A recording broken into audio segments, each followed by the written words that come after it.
Out on the vast, untamed lands of the American West, there were no cozy cabins, no soft beds, only the hard, unyielding earth beneath a blanket of stars. Cowboys didn't ride with luxury. They rode with grit. And when the day's dust settled, they slept under open skies. But how did they do it? Rattlesnakes slithered in the dark. Thunder cracked across the plains. Wind howled through canyons like a banshee on the hunt. And still, they laid down.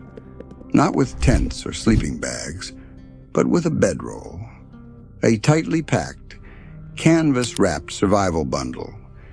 It wasn't glamorous, but it was clever, practical, proven. You see, most cowboys weren't strangers to hardship. Many had fought in the Civil War. They knew how to travel light and sleep in the dirt. The concept of a roll-up bed was familiar, born from the army and refined on the trail. That bedroll wasn't just a place to sleep. It was a piece of their identity. Canvas on the outside, often muslin or cotton duck, treated with wax, linseed oil, or sometimes lined with vulcanized rubber or gutta percha to resist rain. Wool blankets inside, chosen because wool kept its warmth even when wet. Sometimes a ground cloth, sometimes rubber sheeting, anything to keep the cold from seeping up from below. Clothing, spare shirts, socks. Maybe a letter from home, a book, a small tool or knife. Rolled tight, lashed with leather straps or rope. Neat, compact, durable. Despite what you may have seen in movies, working cowboys didn't strap these heavy bedrolls to their saddles. They were too bulky. The chuck wagon carried them, or a pack horse if the terrain demanded it. Only a drifter, someone seeking work, might strap a roll to the back of his saddle. So when night came, cowboys didn't pull out tents. They unrolled what they had, found a dry patch of earth, laid their head down, and hoped the dawn would find them still breathing. No frills, no fluff, just survival, wrapped in canvas and grit. A cowboy's worst enemy wasn't always something that growled. It was water, cold, creeping, quiet. Once it got into your bedroll, it turned a night into a misery, and sometimes a death sentence. That's why every bedroll was only as good as the hands that packed it.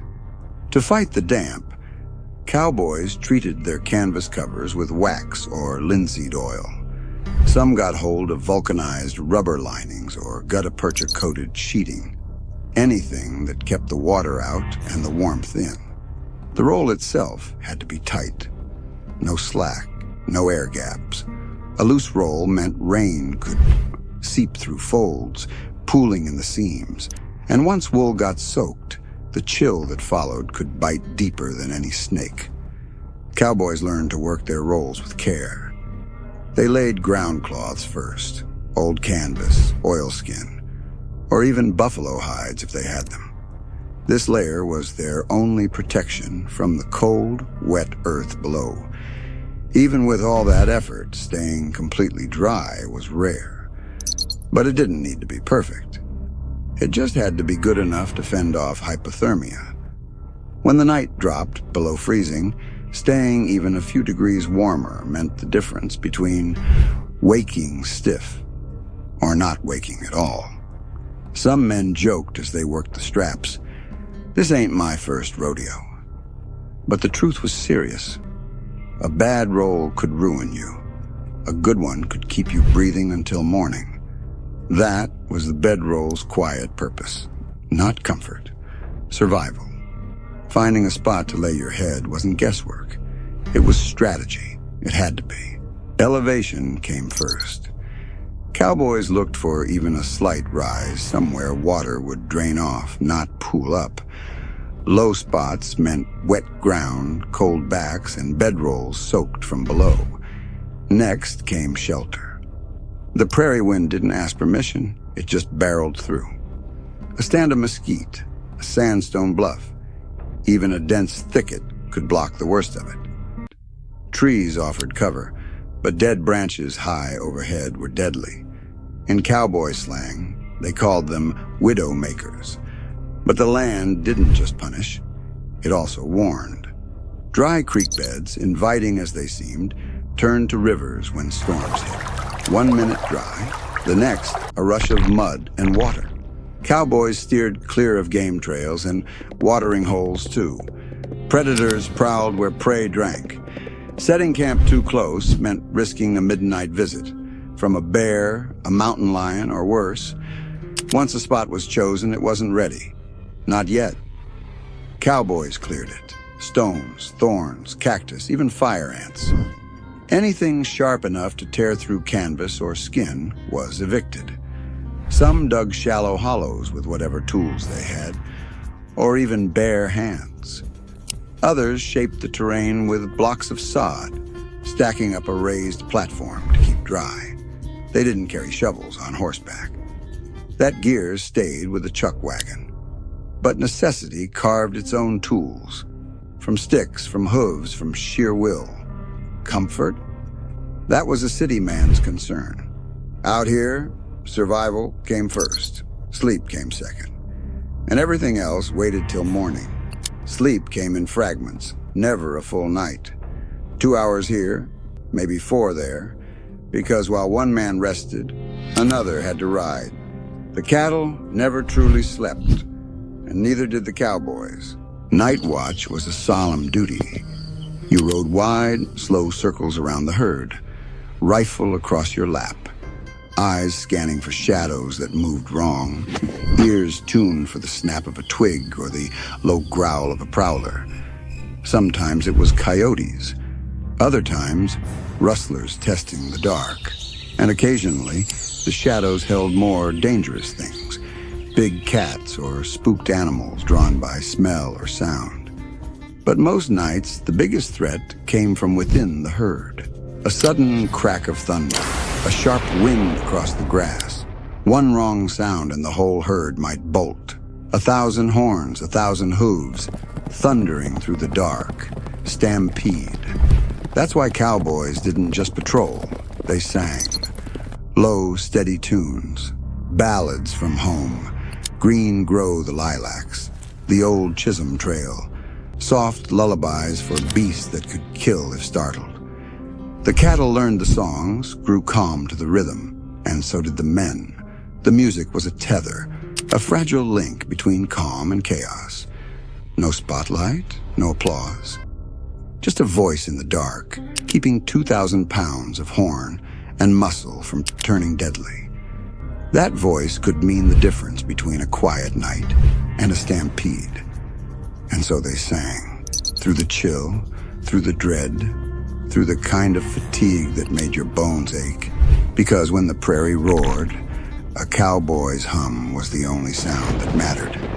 It wasn't courage, it wasn't showmanship, it was instinct, tradition, a soft voice in a hard world. Every night on the trail was a gamble. Out there in the wilds, the dangers didn't wait for daylight. They crawled, crept, and cracked through the dark. The cowboy's greatest gamble. Rolling out his bedroll under open stars, not knowing what might slither or stalk. Rattlesnakes were the most common intruders. Drawn to warmth, they curled into boots, beneath blankets, inside anything that held residual heat.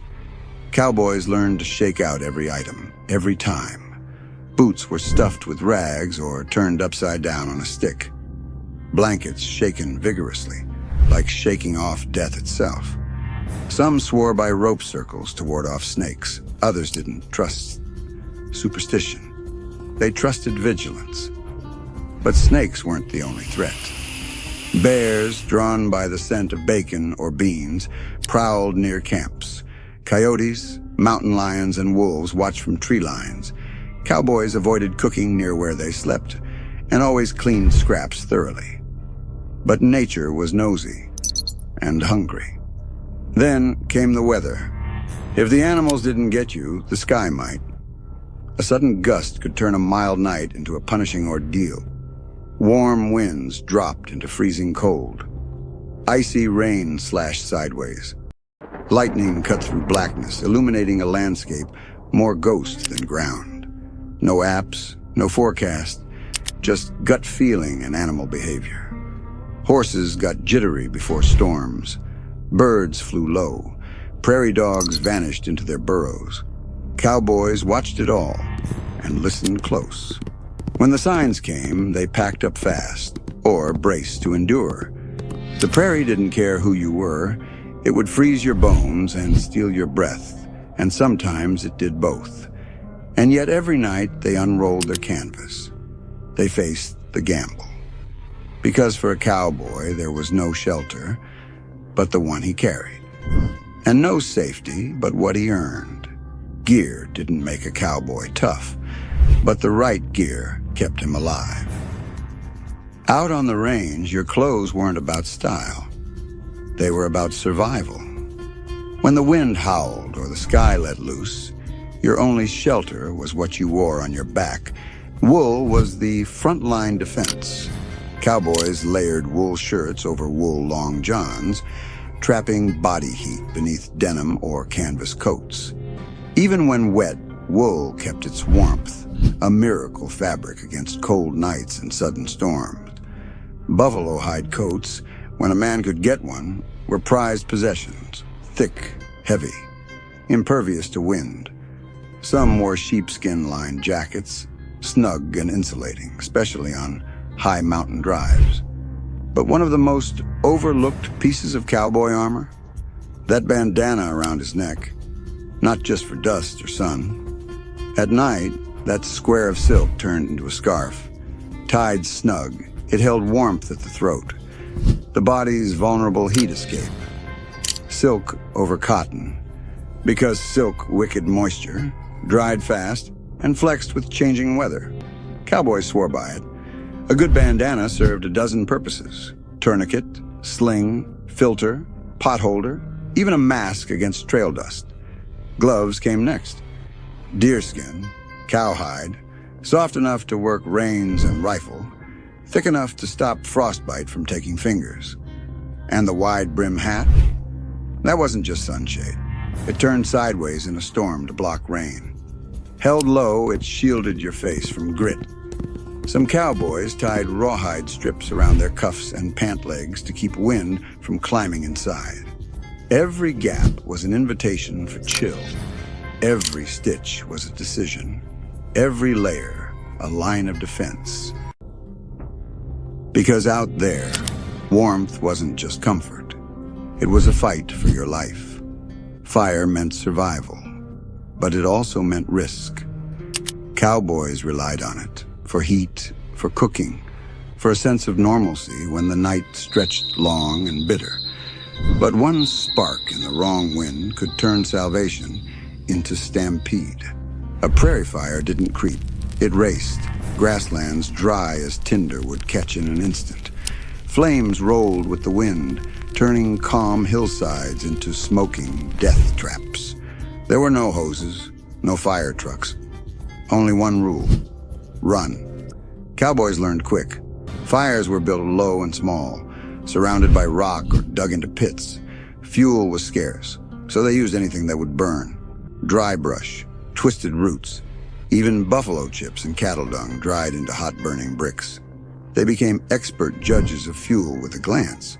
The chuck wagon often carried a small supply of firewood or kindling, but it was never enough. When the sun set and the cold rose, cowboys had to get creative. Flint and steel, char cloth, sometimes glowing coals wrapped in hides and carried ahead to the next stop. But when the fire was lit and steady, it became a holy thing. Light in the dark, warmth in the wild, a place to gather, eat, tell stories. It wasn't just utility, it was ceremony. They told tales around it, some true, most exaggerated. Laughter bounced off canyon walls. Coffee boiled black and bitter, smoke curled into the stars. The fire reminded them they were human, not beasts, not shadows, but men, tired, bruised, maybe afraid, but alive. Still, every cowboy knew the danger. A wind shift, a careless ember, and the fire turned enemy. Horses spooked, Gear lost, skin burned. Lives, too. That's why they treated it with reverence. The fire could warm your bones or leave nothing but ashes. It all depended on how you handled it.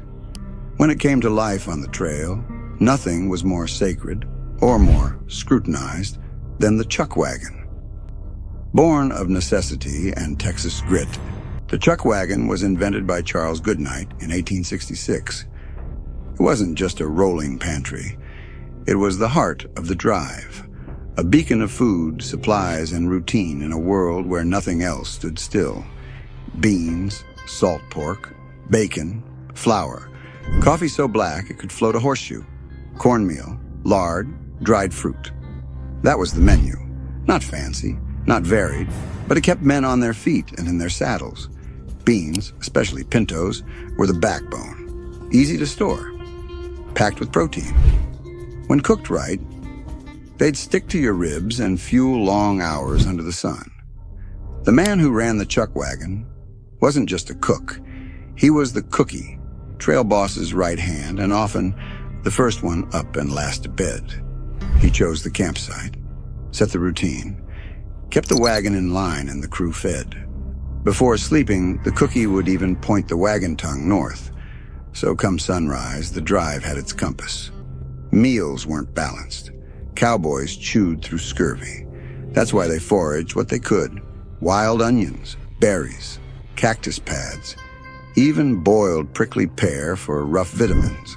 Still, the chuck wagon did more than feed. It gave shape to chaos. A pot of coffee, a ladle of beans, a place to stand, eat, and know the world hadn't ended. Out here, that was more than food. It was morale. It was order. It was home, rolling along on 4 creaking wheels. Out here, danger didn't just lurk in the shadows. It rode alongside you. On the frontier, survival wasn't guaranteed. It had to be earned, and often, it was guarded by cold steel and a loyal set of teeth. Cowboys didn't carry guns for swagger. They carried them because the world beyond the firelight was wild and full of teeth. A Colt single-action Army revolver sat on many hips. A Winchester 1873 rifle hung in scabbards. These weren't just tools, they were lifelines. Rustlers, wolves, and mountain lions didn't ask permission. And when the cattle spooked or scattered, a single warning shot could turn chaos into calm or send a message across the plains. Sometimes a gun meant meat. A clean shot at a deer or rabbit could mean fresh food after weeks of beans and biscuits.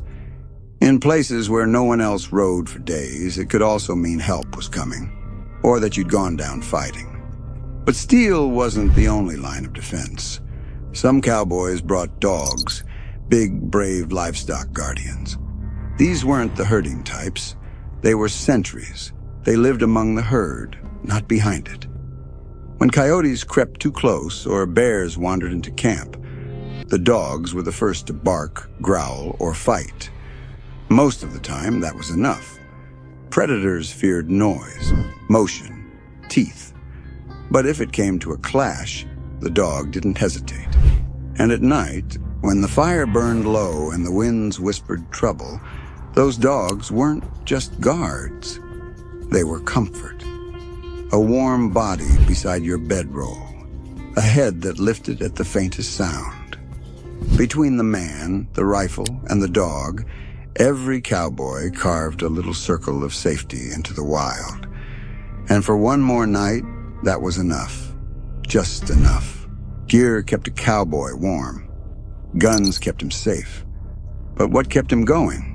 That was grit. Pure iron-bone resolve. Life on the trail wasn't just a test of the body. It was a test of the soul. Long days in the saddle. Cold nights under the stars. Meals of beans and hardtack. The constant ache in your bones that never quite left. And the silence. Lord, the silence. No towns, no families. No soft voices to ease the hours. Just wind, cattle, and the creak of leather. Loneliness was a quiet companion. It rode beside every man.